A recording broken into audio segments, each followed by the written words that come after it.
Hello, family. Welcome back to Dark Woke, your direct link to all things politics, comedy, and culture. I am your host, Janaya Future Khan, champ yapper and frequent nuisance in the activist and comedy worlds. Let's get dialed in. But just before we jump, Dark Woke is a self-funded, self-produced show. We're on Patreon/Dark Woke. I am so grateful for all the support and for you just taking the time to listen. As per usual, we are stacked. I can barely take time to wrap my head around the fact that John Cena has turned heel. I love that man. How dare they? The writers, they certainly know how to keep it dramatic. But what was weird was, did anybody notice, to all my wrestling fans out there, how The Rock did the like neck slicing symbol, and it just like, he took his index finger and like ran it across his neck, but then up, like up into his cheek. Anyway, I won't belabor us because I know the majority of us are not wrestling fans who are listening to this show, but I have not been okay since it happened. Here's something for you though. It's a tweet that hit me in my soul, right? They said, this person, Trey Easton, said, they're going to crash the economy again, and we're going to have to fix it again, and then they're going to blame us for not fixing it fast enough again, and I just want this doom loop to end. Yeah. Wow, what a way to start the show. It's a good thing that I've got some pushbacks for that, not necessarily that cycle isn't going to happen the way that it is, but more that we got to have some fun along the way and break some shit and make some shit, because otherwise, what is the point? What is the point? I don't even know how else to like segue into this except for the fact that RFK Jr. just realized he's a fucking idiot. Do you remember how he was running around on his whole anti-vax high horse, right? Wrote a book full of manipulated data and pseudoscience that was all about challenging vaccines, big pharma, etc. And this is the problem, right? Or it's not even a problem. When you take something that is objectively true, which is that big pharma is a fucking racket, right? There's no interest in taking care of people or the American people. It is an absolute racket. We're all getting played. You take something like that, which shows a natural, like it creates a natural distrust in these authoritative entities, right? So you take that, which is an objective truth, but then you put a spin on it and say, this is what they do with that, right? Not that they're extracting millions and millions and millions of dollars, right? By hiking up costs. We don't have antitrust protections that stop mergers from happening. You know, that's where people like Lena Khan came in, former FTC chair. No. He chose to just hyper focus in on vaccines. And, you know, I get it. When you're running the podcast circuit in the manosphere, that's going to come up. COVID had everything to do with that. If you see it objectively, we zoom out, that was a hyper radicalizing point for many, many people in this country. It was their QAnon video, honestly, and they haven't recovered since. We all came out weirder and more antisocial. The best places, some of the best places ever closed down because they couldn't recover. We're seeing the loss of just art, culture, hanging out, right? All of these things are happening. And so you had people who hyper-focus on vaccines. So maybe an episode ago or two, I mentioned that there was a measles outbreak. Then in the next episode in Texas, I mentioned that they were doubling and tripling down. It wasn't like people in Texas were like, maybe children shouldn't die from measles so that I could own the liberals, the libs, I did get a little bit of pushback on my use of the term libtard, and thank you for that. It's like internet slop speak gets into my brain, you know, and it conveys a certain message, but it should not do that at the cost of people, you know, and I will be mindful of that to the best of my ability. So thank you. But yeah, just, you know, you own liberals. That's what this means to you, that children are just dying. So what does RFK have to say about this? This is the guy who's now running safety, right, in our country. What does he have to say about that? So this guy, he puts out an article in Fox News. And this episode's about to get really, really fucking good. Like this is about to get, this is I thought it was going to be a bit of a slog today because it was just the news was rough and culture stuff was rough post Oscars and post everything good. I'm like, but no. This episode is about to be fucking fire because I found some shit today. So yeah, RFK writes an article in Fox News and he says, measles outbreak is a call to action for all of us, right? He says the MMR vaccine, so this is one of the vaccines that we take to stop, I don't know, the highly contagious respiratory illness known as the measles, right? That comes with major health risk, especially for unvaccinated individuals. It spreads, right, through droplets, very similar to that of COVID, right? Breathing, coughing, sneezing, all those things, right? Coupled with a very characteristic body rash, right? And in young people and old people, whatever, it's very, very dangerous. Right. So he says the MMR vaccine is crucial to avoiding potentially deadly diseases. This is a quote from RFK Jr. Worm brain, anti-vax, lord of the anti-vaxxers, known as worm brain on our side. This is a quote. Vaccines not only protect individual children from measles, but also contribute to community immunity, protecting those who are unable to be vaccinated due to medical reasons. Oh, what's that? Did you just describe how vaccines work? Amazing. Amazing. Right. So, okay, if worm brain, right, Lord of the anti-vaxxer says, hey, okay, well, this vaccine is good though, right, you guys? Right? This vaccine is good. No. The pushback all across the right, and I looked at it, I went into it, I was like, let me get into there, right?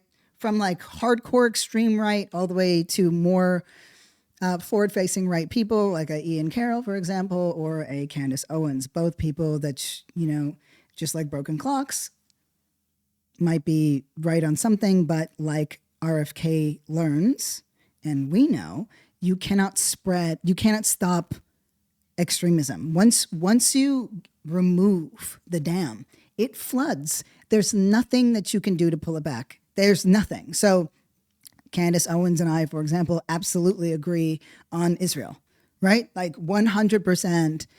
Israel is murdering children. Israel has an unbelievable, atrocious, embarrassing amount of influence over not only American Congress, but American culture, right? And I don't even know how to wrap my head around the brain that very prominent, Jewish extremists are happy to get in bed with straight up Nazis, right? But then there's the anti-Semitism part, right? Yeah, that's when it gets really fucking weird. Another example of how you can't stop the flow of extremism, J.K. Rowling, great example, right? Or, and that can overlap with Candace Owens. Both of them care about women, that they genuinely care about the well-being of women. I wouldn't contest that. I wouldn't contest that at all. But then it just goes off on what that is and what that looks like and how they should act and what they should, and half these people, look at Nancy Mason, her raggedy bitch ass. You know what I mean? Bitch, you're not passing your own gender test anytime soon. Like, she's now using Facetune in her pics because she got shredded to pieces because she's a dumb bitch. Okay. Great. So what did they say? What did these folks have to say? They just cited RFK's own fucking book against them, right? His own anti-vax book. Candace Owens, right? She talked about the fact that she trusted his book on challenging the safety of MMR vaccine, and now he's saying to take it. And they all believe that these vaccines cause autism. They genuinely believe it. And he argued that in his fucking book. You'd wonder to yourself, hey, was this addressed in his little op-ed? No, it was not. I'm literally scrolling through it right now. There's no sign of that. So, I'm so embarrassed for him.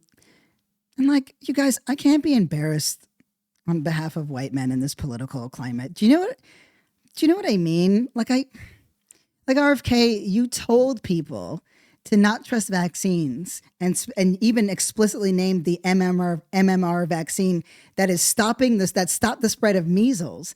And now it's spreading again. And you're telling people to use it and they're using your own quotes against you. I'm embarrassed. I can't be embarrassed for white men like this. It's a slippery slope in this political climate. Oh my God. Before you know it, I'm going to find myself starting to like research the Civil War. And I'm going to care about history, right? But not for the facts, for the stories, just for the stories, you know? Oh, man. Oh gosh, this reminds me though. So, I mean, that's that on that. I don't know what to say. It's like they keep thinking that there's some way where you can logic illogic. You can't. It's very similar to racism. You can't. These kinds of it's why, you know, it's the same thing with misogyny. We make all these justifications for why women are second tier citizens, you know, and all these things based on pseudoscience. But then we think you can put a stop pause in it, and you can't, as these TERFs, for example, are finding out, right? And then the goalpost just keeps changing. They say, well, you know, we'll start out with stopping voter ID fraud that never existed. So then they just like the SAVE Act, it keeps getting more and more extreme. But this one thing that made me laugh so much today. It's so bad. It's so bad. Okay. So I told you that I've been really the thing that's really pissing me off lately is race science, right? That like pseudoscience, that bullshit that looks at like craniology and, you know, proclivities, genetic proclivities, etc., to justify racism. And it's like hyper focused on Black people. And it's just stupid. It's manipulative. It's just so dated, right? But we're really back in these like 90s era racist bullshit, right? Like Black people are lazier or more inclined towards violence. Like all of that shit is coming back, and it never left. I know it never left, but it's very much the norm, and can be used at any moment in the way that like we've regressed it in just about every other fucking way. But the other piece of that, so they use that to propagate their racist nonsense. But then they'll also use reverse racism. So that also came back. And it's like, you know, Black people are racist against white people. And they try to find examples of this in everywhere they can. And I came across this one fucking clip. I've been dying about it, you guys. I've been dying about it. So that's today, some idiot online is like the most racist Black people in America. And they're using the Black Israelites. And if you know me from back in the day, this is a group of like cornball Black men who we call hoteps. Okay. So that's a Black term that we use. And they are big on space and cryptozoology. And, you know, they sound like every conspiracy theorist you've ever heard of, but then they say words like Nefertiti and Queen. And Europeans, like what the white man wants, the European wants, and they blame, for example, not all of them, of course, but a fairly sizable swath believe that Black women should not have periods. I really want to juxtapose. Oh yeah, and that because like that's from eating European food. Just gonna let that sit for a second, okay? But then I take a pause and I think about the fact that RFK Jr. in Congress said that certain vaccines impacted Black people differently. Two sides of the same stupid bitch ass coin. Okay. This is one of those moments where I'm like, yeah, it's hit or miss. And it's like, no, it's like hit or miss. No. That only happens when I failed to hit you as many times as I tried. Like I tried. I would love to hit you every time. That's what I mean when I say these folks are hit or miss. But I've got to play this shit for you because can you imagine using this video that I'm about to play for you as your proof that American, like Black against white racism exists? I just got to play this shit for you. It's okay. These are the Black Hebrew Israelites, the most racist black people in America. First of all, why are they saying black people like that? The most racist black people in America. You guys are weird. White people are a virus. We don't hate white people. God hates white people. He correct. This is a Dave Chappelle skit. I got to pull that back. Sorry. I got to stop interrupting this. This has made me laugh all day. I purposefully only watched it once, so the laughs could be fresh with you all. White people. He created them to be hated. The only thing that a white person could give me is their life. Oh my God. The only thing a white person can give me is their life. Amazing. Like, he looks like Exhibit. Like, I feel like he's going to go soup up somebody's car in a fucking minute. Don't play with me right now. The longer you exist, the more I'm oppressed. So when you come in, you actually step on the white man. Oh my God. Okay. For my listeners only, there's a poster and it's just like some random white guy or something. And it's on the floor. It's painted to a tile on the floor. Very militant. We're not Christians. Whoop your ass if necessary. And then they're holding a bunch of pads right there. It was like the most weak punches you've ever seen in your life. Are you guys labeled as a terrorist organization? I know we're a hate group. We're labeled as a hate group. Matter of fact, we might be terrorists. When you see like a white baby, are you like, God, I wish you were aborted? When I see a white baby, I'll be like, he's gonna try to enslave my people when he gets older. What do you think when you see a white baby? Enslaver, 100%. I think racism is a good thing. I think it's a natural thing for ethnicities to stick to their own. When did you realize you were an Israelite? 2009 is, I guess, when I started realizing that this might be true. Right now in 2025, I would argue black people have the same opportunity to do anything. Would you agree? Can you show me where we have the same opportunity? Everywhere. Nah, I don't think so. Tell me why. In 2025, I just don't see how we're any different than 1965. Honestly, though, this last fact, and this is what I mean, these broken clocks. He's not wrong about this, right? Like, in terms of progress, right? When you have an entire society and system working against you, it depends on what you're defining, right? It depends on what you're defining. That's a whole separate conversation. White people just want enslavement. White people want black people and Latinos to know your place. Sorry. Can you imagine posting this as serious? And people, this was viewed at the time that 10.4 million times. Right? I mean, maybe people didn't run through it. It's been bookmarked 23,000 times. It's been shared 8,000 times, 8,500, and hearted 54,000 times. I can't believe, like, but this is good comedy. Like, the fact that you could look at this as anything other than good comedy, I have been laughing about it. Sorry, there's one line. Did I close it? I need to, no. I need to run this. These are the Black Hebrew Israelites. We have to run the this most racist black people in the most racist black people in America. White people are violent. There was that snap you heard. He used a whip and he just snapped it on the pavement for no reason. White people are a virus. What? Virus. We don't hate white people. God hates white people. That is a great line though. That's pretty much what they say what the theocratic fascists say about everybody else. But okay, enough of the nonsense. I just thought that would give you a good laugh. It gave me a great laugh today.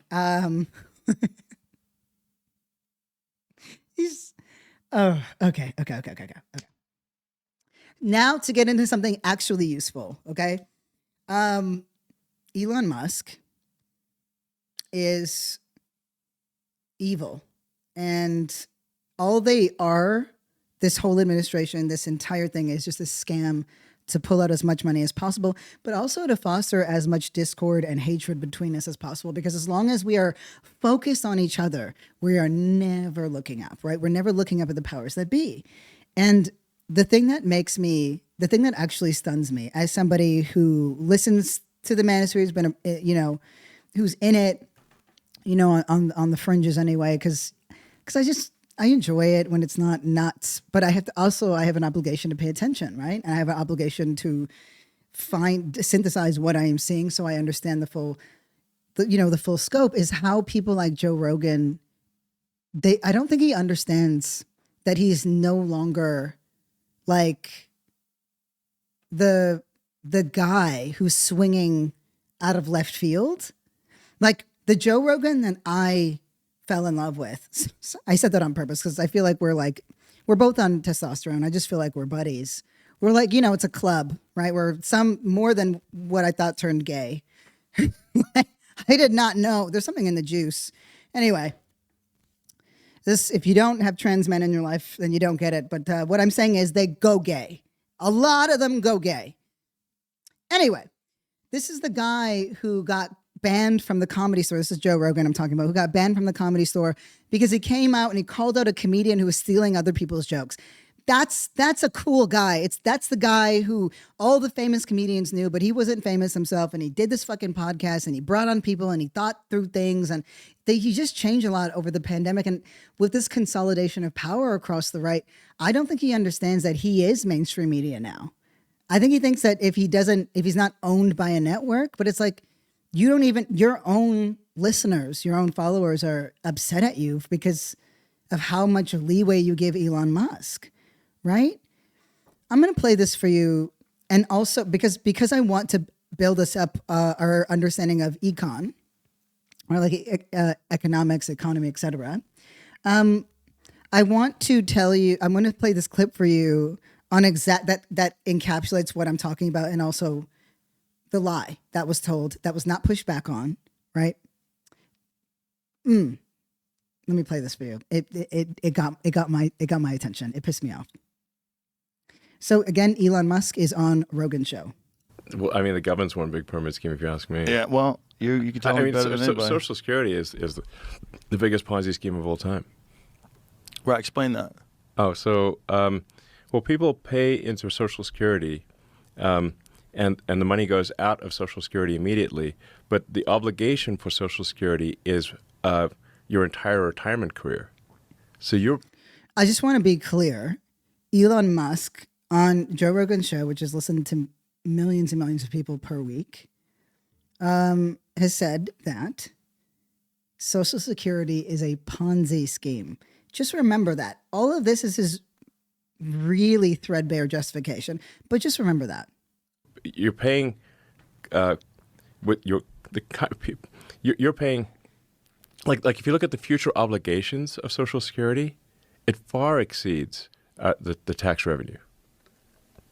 Far. Have you ever looked at the debt clock? Yes. Okay. There's our present day. So the other thing that this administration does constantly, right? Talk about schemes, right? Scams. Now he's brought up the debt, and that's what they have used as justification to gut all of these social programs, right? All of everything that people are entitled to as human beings live in a society. These folks want to cut. Now, if you are paying attention, you know that the reason why they want to gut these federal services is to cover the deficit that their tax breaks cause. Their tax breaks cause a government deficit. Now, the country's deficit is another thing that I will get into in a moment because, yeah, your boy's on it. Your boy's on it, okay? But like, just think about tariffs, right? They frame it as this is a thing that's going to make America great. It's about protecting you. No, just remember that a tariff is a tax on the consumer. It's a tax on regular people, right? So let's go back to this. He said, this is a Ponzi, Social Security is a Ponzi scheme. That's number one.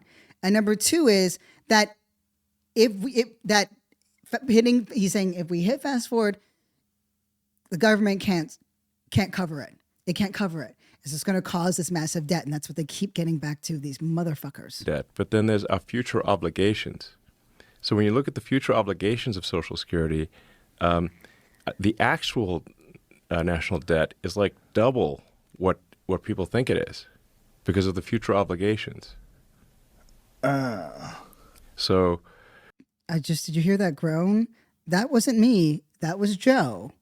That was Joe Rogan trying to think of what to say or what to ask these people, these sharks, these predators rely on other people's ignorance. They rely on it. Basically, people are living way longer than expected. And there are fewer babies being born. So you have more people who are retired and that live for a long time and get retirement payments. If it sounds like bullshit, it's because it is. And I'm about to fucking pull the skin off of this. Ugh. Sorry, I looked at him and then I lost my train of thought. So the future obligation. So First of all, can we just talk about the fact that both of these guys have the same kinds of gender affirming procedures that I do? Like both on HRT 100%. So they're definitely taking testosterone. There's filler in that jawline of his 100%. That's something that I'm thinking, like, you know, if I ever want to go full Jamal, could be something in the works for me, right? The 2000s destroyed our edges, okay? If you were a black girl in 2000s, you know what I'm talking about, okay? They're too light. The edges are light. I pulled my hat off for those of you who are listening. These motherfuckers do more work on gender affirmation procedures than I ever have. However bad the financial situation is right now for the federal government, it will be much worse in the future.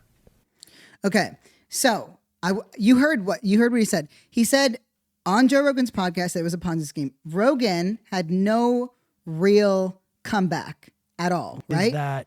But what makes this the government's more... one big... Oh, God, he's still talking. What makes this even more damning is that this was brought up, right? This was brought up in the time of that episode. I wonder why it's not refreshing, even though I'm commanding it to refresh. This is what happens when we're doing everything at the same time. But you know what? Kind of love the hustle. So he's saying this, right? And this was just as Joe Rogan had asked him. Hold on. Let me see if it's here. This question. It's just weird that it's legal still.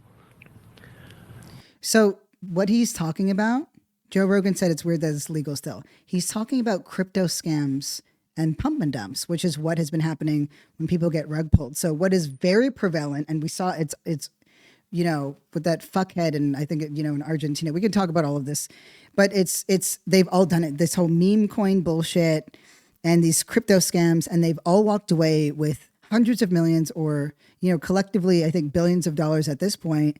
One guy bankrupted his entire country, but all of these guys have done it. They do these crypto scams, and their own followers, their own supporters, their own fans, right? Their own voters end up losing a fuck ton of money on these rug pulls, and there's nothing that protects them from it. So that conversation came up, and you'll hear the turn. This is what makes it super insidious, right? So again, now Joe Rogan is asking about something real that his own listeners have been impacted by, right? This should be illegal, right? He's talking to who now is an unelected, but a definite government official bringing up a legitimate issue and concern, right? It's just weird that it's legal still. Pause it. Okay, they're talking about, I think, like meme coins. Exactly. So this is a clip now that I pulled from the Majority Report where, yeah, like everybody knows what the fuck this is about.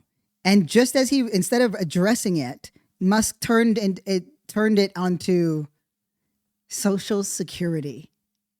Right? Is that what they're talking about here? Yeah, like now, Trump and Melania. It is weird that it's legal. Yeah. Because it's illegal to do it with stocks. And to the extent that these crypto guys want to bring this into the fold, guys like Gary Gensler and other regulators wanted to bring it within a regulatory framework to protect people from it. Yep. But the guy sitting across from Joe Rogan, as he says, it's weird, it's not, it's like literally staring at the reason why. Right. It's not illegal. Like, this is one of those moments where I'm like, no. Y'all said it the best way. Like, all of the people that you've hosted on your show, not only could they have told you why it's not illegal now, they were the reason for it. Donald Trump announced they bought their election. Yes. They bought Sherrod Brown's seat in Ohio. I mean, the crypto boy, he's so very close to knowing the answer, but it's so far away. The Melania coin was a pump and dump. There was a fucking Melania coin. Melania. Shut up, Hakeem. dump that was created on January 19th, the day before the election. And you know who's behind that same coin? The same guys that were behind the Javier Milei pump and dump, as a part of the using his platform as the leader of Argentina to make a bunch of money for a few wealthy people by announcing it publicly, right? So rather than answering that question, Elon Musk literally just tries to jump to, he's like, do you know what actually is a scam? And then he moves into the other bullshit. It's all a game. It's all manipulation.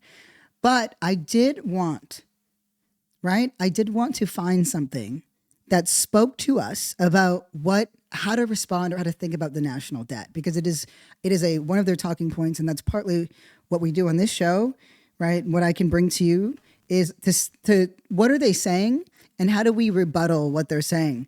And it's all bullshit. All right. So, because I had a question, right? And I had a question, and in reading different things, I've discovered that a lot of this is just pure, I mean, it's obvious, it's manipulation, but they rely on our ignorance, right? And they rely on the fact that we don't have time. That's what capitalism ensures that we don't have, is time to sit and think, time to figure it out. That's what made us so dangerous during COVID, but that's also what led to those extreme levels of radicalization.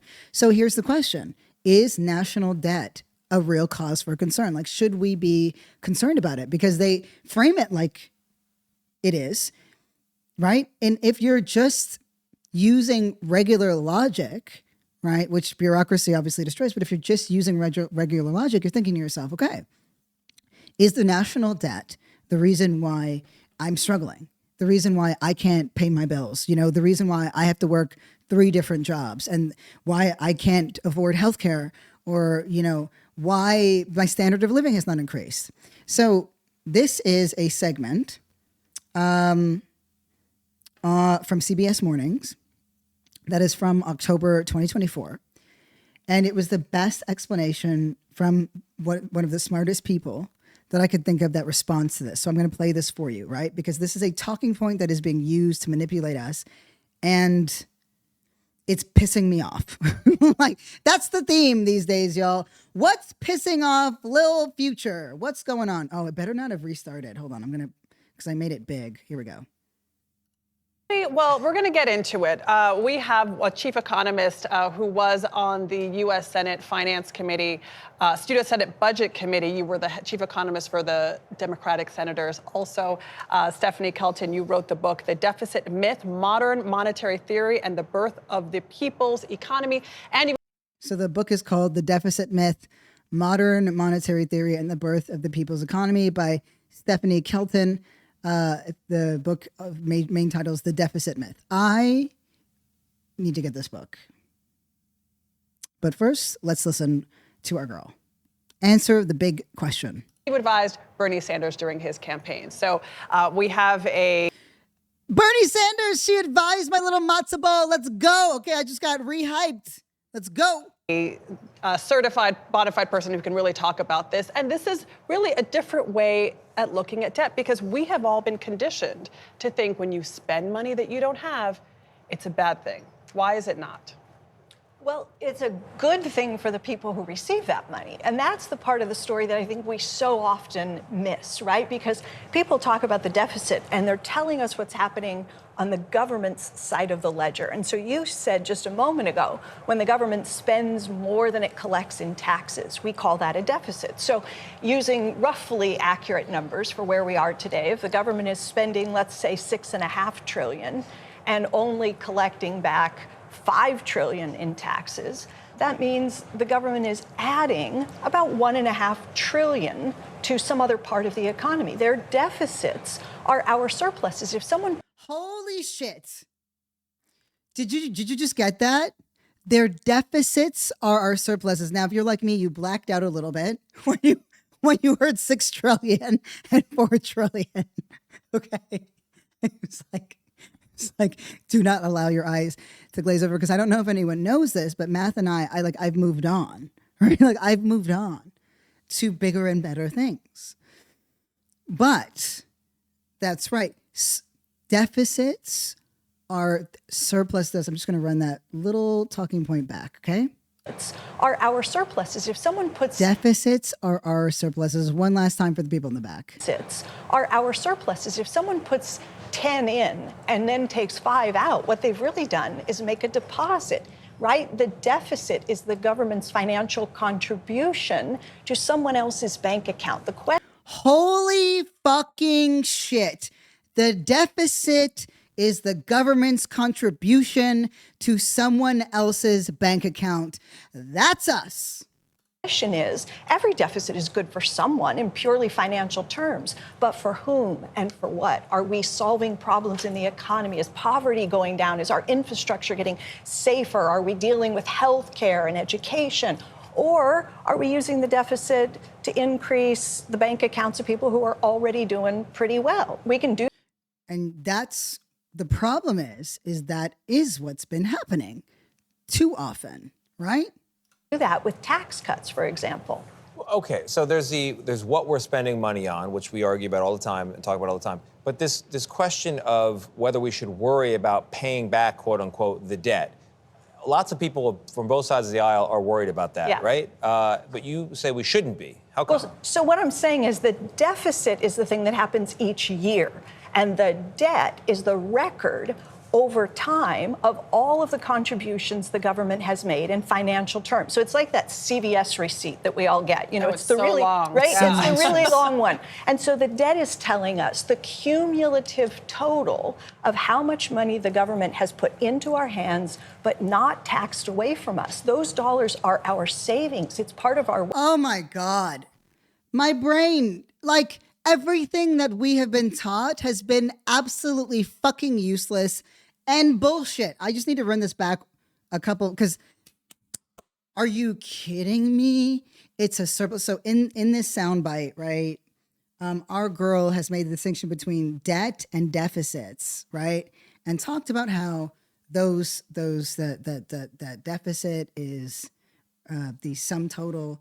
The debt is a surplus that should go to people for public goods. But of course, it's not enough because massive tax breaks, and that's how we spend the thing. Oh, I can't. I'm just like, wow.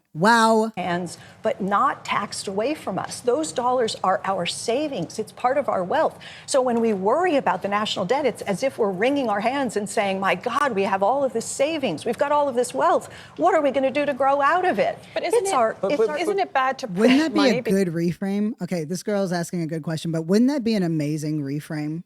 because we're adding more money into the economy, which is going to potentially drive up, have inflation impacts, and B, don't we need to cover ourselves when we spend money? No, so you know, it doesn't work like a household budget. And so you did, though, key in on exactly the right kind of risk, which is. Just want to pause here. It doesn't work like a household budget. And so what these manipulative, demonic, greedy, disgusting robbers that are a current administration, they present it as if it is like a household, debt, like managing money. If I spend this much money, if I use my credit card, right, I have to pay this much back, right? And if I don't, that interest rate goes up or whatever. And if I spend more money than I have, I cause a deficit. That is not how it works on a national level. It is not 1 + 1 = 2. And this is where we get lost very often, even across the left. We have not done our due diligence on, our economic understanding, which is totally fine. It's a lot bitches are busy. You know what I mean? That's why we need more spaces like this that are breaking this shit down. This would just happen last year, but I had to go through like 30, 40 different videos and articles that really captured exactly the ways in which we are being manipulated. And I appreciate the ask of inflation, because that is the risk that we are presented with constantly. It's not even a risk, the threat. We are constantly threatened with inflation, right? As if any of that covers the spread for why we are working more than we ever have before and have less to show for it than any other generation, in modern times. So let's let our girl break it down. Is inflation. If the government is putting too much money into our hands year after year after year, the punishment for doing something like that would be inflation. But think about where we've been. We've been running deficits. If we start in 1930 and go up to last year, the federal government's budget has been in deficit 85% of the time. And we haven't had inflation except for brief periods where there's been an oil shock in the 1970s or a COVID shock. By and large, the government has... There's graphs here. This video is on YouTube, and it's called Economist on Whether the National Debt is Cause for Concern. So if any of you who are just listeners want to go check out some of those things, that's great. I'm going to have to start making social content on this shit for sure, because what the F? Run continuous deficits without inflation because the deficits haven't been excessive. They haven't gotten too big. I don't... So before this confused pretty man says something, I want to be clear. This Joe Rogan did not ask the right kinds of questions. He couldn't think to articulate them, right? Which happens when you're not bringing on people that challenge you enough. I still like the guy.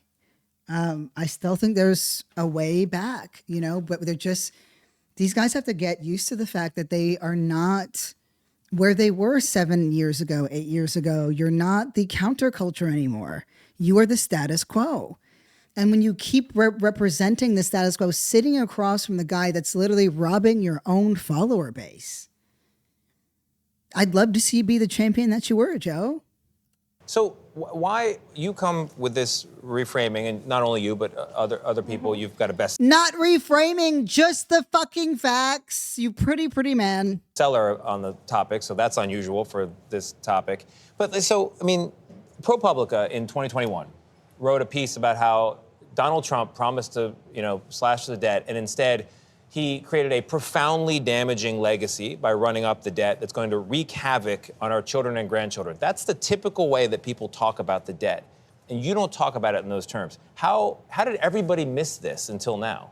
Because they're focused on only one side of the ledger. It's as if people are going through this conversation with one eye shut and one eye open. And they're seeing half the picture, but they're forgetting to remind us that if the government is adding more dollars than it is subtracting, than it's taxing away from us, then what it's doing is making a contribution. It's a deposit. A government deficit adds to our bank accounts. And the debt is the total that has been added over the centuries.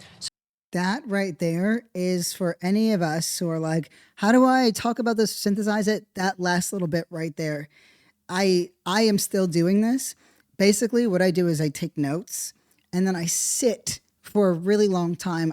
Then I look up every word that I am not 100% fully covered on, right? And then I reframe it in my own words. Right? It forces me to think of it in a way that I can completely understand it. Then I go back to the original format and then I see it fully. And then I figure out how to present that information. Right? That's just, but this is, they truly rely on how easily manipulated we are. Because why wouldn't we think of this as just straight talk, right? You spend more than you have, you create a debt. That's logic, right? But in this case, we're just being straight up manipulated. Let me round this out. So they're focusing on these words debt and deficit, and they're charged, right? We're conditioned to have a visceral reaction. We hear the government is in deficit. We say, why are they doing that? That's irresponsible. Stop that right now. Well, if they eliminate the deficit, they're going to eliminate our financial surplus with it because they're... That right there, what a banger of a line. If they eliminate the deficit, they also eliminate our financial surplus. We are only being shown one side. We are not being shown the other side. And if we had somebody with a massive platform like Joe Rogan's who would push back on that, we might see something that we deserve to know and we deserve to see. Two sides of the same coin, and we're forgetting to turn the coin over. I feel like this is a little bit like, red wine is good for you. No, actually, it's bad for you. No, actually, it's good for you. Yeah. I relate to that. But I know so there's hard. more to it. Your book is a bestseller. It's called The Deficit Myth. People should read it to get a full understanding here. We can't cover it all in 5 minutes. But Stephanie Kelton, thank you very much. Stephanie Kelton. Yeah, I'm going to get this book and I'm going to read it and it's going to come up. We're going to handle this shit. I promise you. So where could Elon Musk go, right? Where he could be challenged. Well, it turns out that this bitch boy called out Jon Stewart and suggested that maybe he ought to go there. Here's Jon Stewart's response, right? And then you'll see in between how Elon Musk has responded. We had some critiques about Doge after the show. Governor Musk tweeted, or X'd, I guess, that he would like to come on here and talk to me as long as the show airs unedited.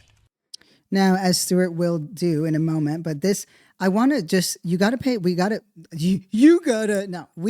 attention to the language, right? The language being used here.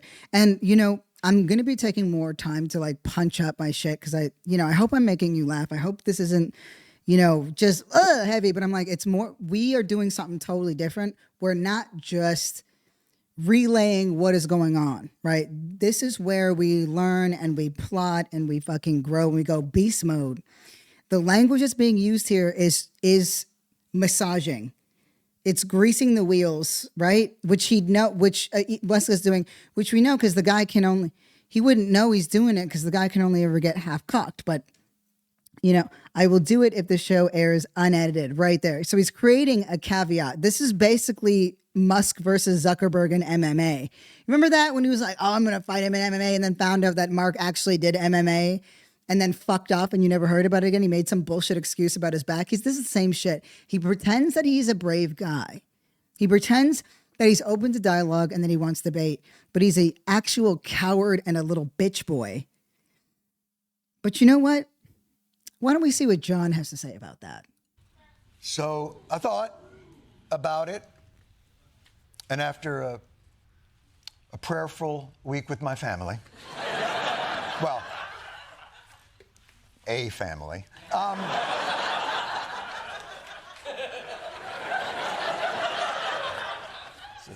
Family hall pass situation.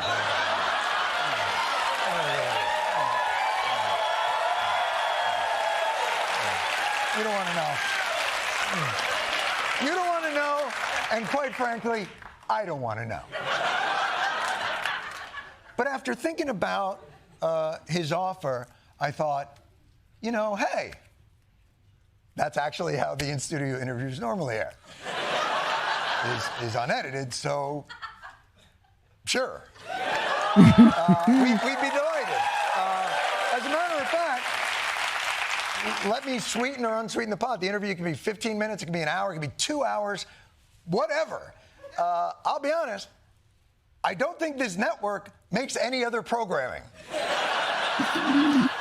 So we can do whatever the we want as long as we wrap before the new season of South Park, which comes out like May or June of 2026. So I am game. I think it'll be a very interesting conversation. But then I checked X again, and I saw another tweet from Elon because you can't not.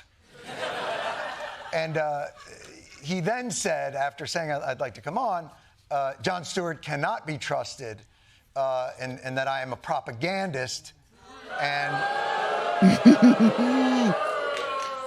you give me too little credit, and that I am not bipartisan. Again, the guy who custom-made his own dark MAGA hat that he wears to opine in the Oval Office with the president who he spent $270 million to elect, thinks I'm just too partisan. I'm really not sure what he thinks bipartisan means, but it's generally not, I support Donald Trump and also Germany's AfD party. Like, yo, you know what I love about this show? We get all the references, don't we? We know it. We're so sharp. That's not bipartisan. That's just the same shit. So I guess what I would say is this. Look, Elon, I do have some criticisms about Doge. I support, in general, the idea of efficiency and delivering better services to the American public in cheaper and more efficient ways. And if you want to come on and talk about it on the show, great. If you don't want to, sure. But can we just drop the pretense that you won't do it because I don't measure up to the standards of neutral discourse that you demand and display at all times? Because quite frankly, that's bullshit. You know it, I know it. Bullshit. Now, that right there is something that I might watch. But I also know, like, Elon Musk is a petty little bitch. You couldn't handle Don if I Lemon. could just pick up something. Don Lemon asking questions. He literally could not handle it. He fell apart, and then he kicked, Don Lemon off of, he was going to do this whole thing in this whole series with all these commentators. And when Don Lemon was, out at CNN, that was an arrangement they worked out. Then Don asked them a couple questions that were not the soft pitch questions that Elon Musk, or that's the only things that he can handle in his ketamine-addled brain. He walked off and had to pay Don Lemon a bunch of money for breaking that contract. Nigga, I'll go on. You can storm off my shit. You know what let them pay for Dark Woke. Let's go. No, we got to move into something. So we'll see if that happens. I doubt it because Elon Musk is just point blank period a coward. And he would lose so badly. I don't see a situation where he would ever do it. But he has this need to appear as that type of guy, as all weak men do, right? Speaking of weak men, Rick Scott, Florida Senator Rick Scott,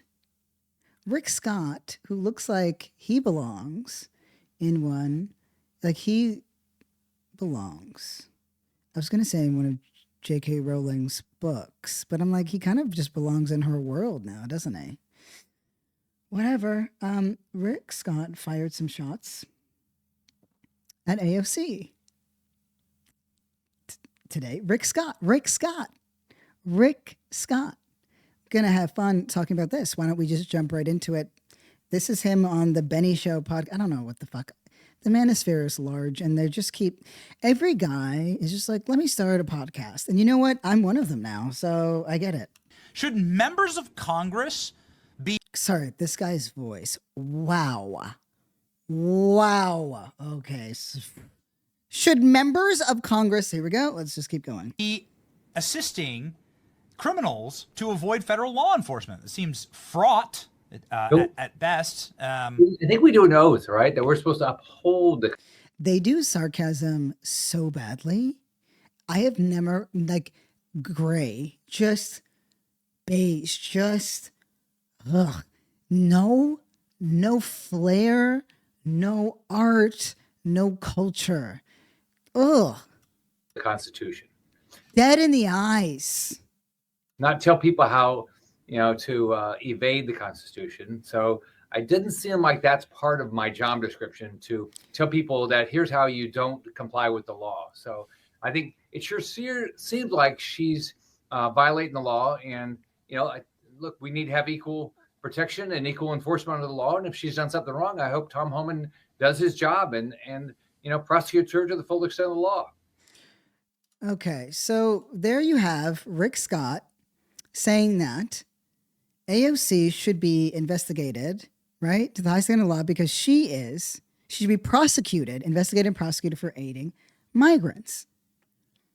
This is laughable, not only because it is such a manipulative framing, right? She has an obligation to, really what they're attacking is an informed base, right? An informed base. But it is laughable coming from Rick Scott, who was caught overseeing the largest Medicare, Medicaid fraud in U.S. history. Certainly one of, right? In 2014, right?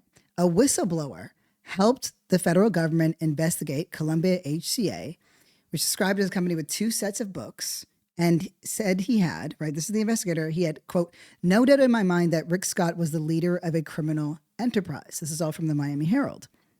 So the fraud at Rick Scott's company hurt seniors. It hurt taxpayers. It hurt everyone. And that's John Schilling. This is a former HCA accountant who worked with the FBI in 1996 through 2003. So he said this guy said at a 2014 press conference, quote, fraud was in the DNA of Rick Scott's company from the very beginning, and he was the father, right? So what was Rick Scott's role in this? I'm going to go to my notes. He served as chairman and CEO of the hospital company until 1997, when he resigned under pressure after federal agents made their investigation into fraud at the company public by executing search warrants against hospitals owned or previously owned by Columbia HCA. So there's a long history of crime enterprise here with Rick Scott at the head, right? So according to federal investigators, the hospital company, quote, systematically defrauded Medicare, Medicaid, and other federal healthcare programs while paying kickbacks to its physicians. There have been movies fucking made about this shit, right? And what do I mean? Just to be clear, I really want to make sure we're on the same page. By like the largest fraud thing, we're talking like $1.7 billion overall, okay? So let's get back to the facts. So Scott denied any wrongdoing and accused the Clinton administration of seeking political revenge because of his opposition to a healthcare reform proposal dubbed by critics as, quote, Hillary Claire after the then First Lady Hillary Clinton. By 2003, the company agreed to pay $1.7 billion in what was then the largest healthcare fraud settlement in U.S. history. Scott's resignation from the company was also lucrative. So I want to be clear. He's part of a criminal enterprise. Did he get in any trouble for that? No. He walked away with a fat fucking money package, right? He walked away with $10 million severance pay, a 5-year consulting contract, and $300 million in stock and options. He's now the wealthiest member of the U.S. Senate and has poured tens of millions of dollars of his personal fortune into his political campaigns over the years. That is who is currently saying that Homan, right, the immigration czar, should be fully prosecuting AOC for informing her base. No need to worry, though, because AOC has a response. This was her talking to the Morning Edition on NPR. You had a recent dispute, if that's the right word, with Tom Homan, the president's Homeland Security czar, so-called. You held an online forum, a Know Your Rights forum, that he didn't like. What were you doing? What was your goal as you saw it? My job is to educate and act as a liaison of critical information to my constituents. And I was informing all of my constituents of their constitutional protections, and in particular, their constitutional protections against illegal search and seizure in the United States. Homan was upset, I suppose, because he felt that you were giving advice to people who were here illegally. Mm-hmm. Were you? I was giving advice to all of my constituents. Yeah. He said he was going to report you, or even that he did reach out to the Department of Justice. Have you heard from the Department of Justice? I have not, and I intend on reaching out to the Department of Justice to inquire. Really? She said, I'm not waiting for you. I'll come to you. I'm the one that knocks. Tell him, AOC. Your question be for the Department of Justice? Well, there is a member of the Trump administration who is threatening and seeks to open an inquiry. And are you going to do it? What would you learn? What do you hope to learn from that exchange? I think it's important to know where this administration stands and if they intend on using political intimidation to silence their critics. And boy, don't they ever. I am trying to cap this at the hour mark because we all know that I have no idea how to stop talking. But what I'm going to do is I will start tomorrow's episode with a question. You know, I could. Why don't I know how to stop yapping? You know, but something about this episode really stands out to me, it's like, do you know, sometimes you're like a little bit, dare I say it, proud of myself, and proud of us, because we are really like breaking this shit down, but I'm just like, it's all so clear and we're being so manipulated. And the more information we have, right, the more power we have, because with that information, with these facts comes rebuttals. And currently, the entire manosphere is existing in this kind of echo chamber. And even when it's not, like they're not all on one playing field, right? They're not, but they're in an echo chamber. And then we also are in an echo chamber. And we are obviously on the right side of history, but we get a lot of things wrong. And we treat each other really shitty, like really bad. You know what I mean? We're like, love trans people, but then everybody's blocked. You know what I mean? So we have this, you know, we're like, love migrants, but I don't really feel like talking about them today. And that's not included when we get things wrong. When we get things wrong, oh my God, it's the fucking worst. But I'm going to say we are, what is it? What was that line that I said that I really liked once? You know, we're fractured and we're not broken, we're fractured. And all we're doing right now is gathering our pieces together. That's it. I have zero concern about us and our ability to fight and to win. I have zero concern. Am I concerned about how much damage these fucking whack job, testicle-brained fucking idiots, you know, what damage they're going to do to us? Yeah, I'm very, very concerned about that, you know? But if we get our shit together, we're unstoppable. Oh my God, we're so unstoppable, you know, because we shouldn't even be here. And we shouldn't even have gotten these rights, secured these rights in the first place. But we did, you know, and it's not simply, oh, well, yeah. No, but why don't we take it even further? I'm so excited for what we are going to do as this 21st century contribution. You know, I'm really excited for us and I'm really fucking proud of us, even though I said no pride. No pride. No pride. 30 years dungeon. Okay. I'm proud of you. You didn't check out. You didn't check out.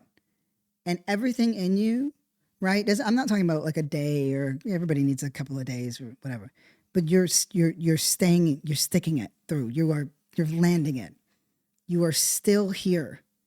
Still trying to figure out what it's going to take to wrest from this world a little bit of power and a little bit of dignity in one of the most challenging times. Right? Because it's how challenging the world is. It's also very likely one of the most challenging times of your life. I know it's one of the most challenging times of mine. And we're here. And we're together in this. And we're fucking doing something.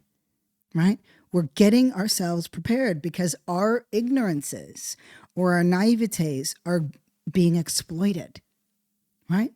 Think about it. Think about if you were on that show. If you were across from Musk, what might you have said?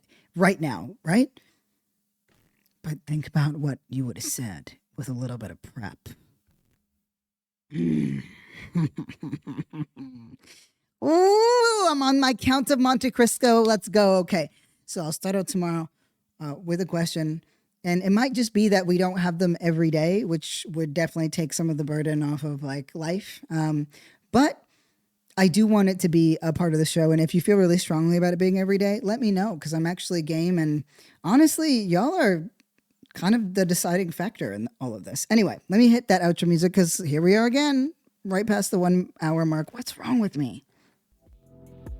Okay. I just want to say thank you so much for listening to Dark Woke. It means the world to me. This show really is a labor of love. We got new episodes dropping every day of the week. We're available everywhere podcasts are. Don't forget that we are on Patreon/DarkWoke. If you love the show, please feel free to support us as best as you can. I do want to hear from you. Drop your questions in voice note form to darkwokejfk@gmail.com. Or you know what? Sometimes go ahead and write it if it's too stressful. Shout out to KR and the JFK team, and shout out to you, the listeners, that make it all possible. Love you. Peace.